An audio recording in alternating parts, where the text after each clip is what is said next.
आज का टॉपिक है तंत्र युक्ति। तंत्र युक्ति के अंदर सुश्रुत और कौटिल्य अर्थशास्त्र में 32 की संख्या में तंत्र युक्ति देखने को मिलती है।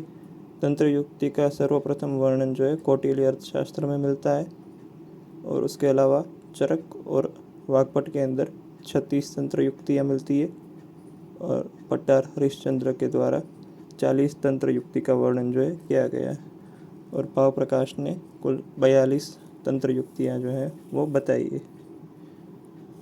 अब जो 32 तंत्र युक्तियाँ हैं वो सुश्रुत के हिसाब से हम देखते हैं, लेकिन उसका वर्णन जो है वो मैं किसी और वीडियो के अंदर आपको बताऊंगा। अभी सिर्फ नंबर्स के ऊपर हम फोकस कर रहे हैं, कैसे उसको याद कर सकते हैं।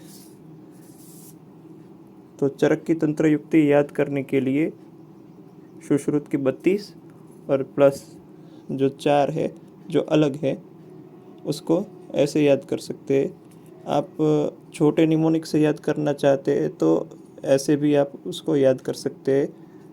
SUPP संभव, उद्धार, प्रयोजन और प्रत्युसार। अगर आप एक स्टोरी लाइन से उसको याद करना चाहते हैं तो ऐसे याद कर सकते हैं कि चरक का संभावित प्रयोजन सबका उद्धार और प्रत्युसार करने का था।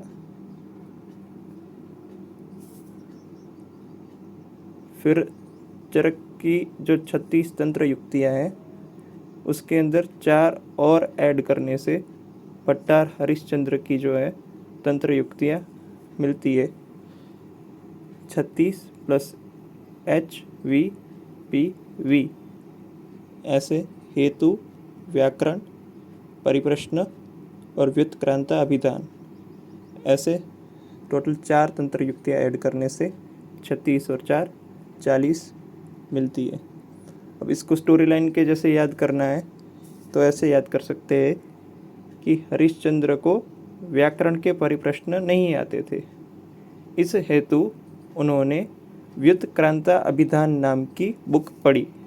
अब जब भी मैं व्युत्क्रांता अभिधान को देखूंगा मैं उसको एक बुक के तरीके देखूंगा, जस्ट फॉर रिमेंबर, उसको हम बुक के जैसे ही देखेंगे।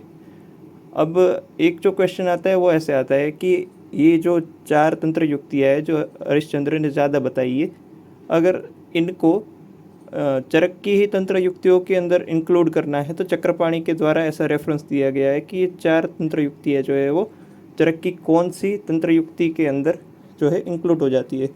तो उसको अगर याद रखना है तो एक और निमोनिक है।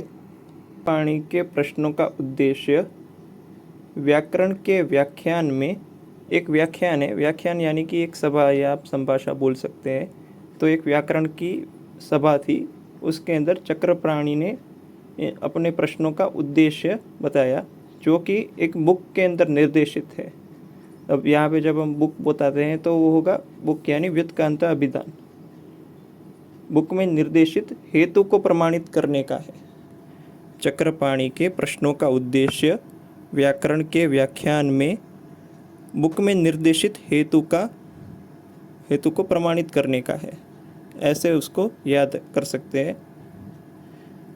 जिसका मीनिंग होगा कि प्रश्नों का उद्देश्य, चक्रपाणी के प्रश्नों का उद्देश्य तो वो होता है कि परिप्रश्न तंत्र युक्ति है वो चरक के उद्देश्य तंत्र युक्ति के अंदर समन्वित हो जाती है। फिर व्याकरण के व्याख्यान में, तो जो व्याकरण तंत्र युक्ति है वो चरक के व्याख्यान के अंदर है वो इंक्लूड हो जाती है। बुक में निर्देशित, बुक यानी कि मैंने बोला था कि व्युत्क्रांता अभिधान, तो व्युत्क्रांता अभिधान का जो है समन्वय निर्देश के अंदर हो जाता है। हेतु को प्रमाणित करने का है, तो जो हेतु तंत्र युक्ति है वो प्रमाण के अंदर यानी कि प्रत्यक्ष, अनुमान, आप्तोपदेश के अंदर जो है वो इंक्लूड हो जाती है। तो ऐसे ये 36 और ये 4 40 होती है।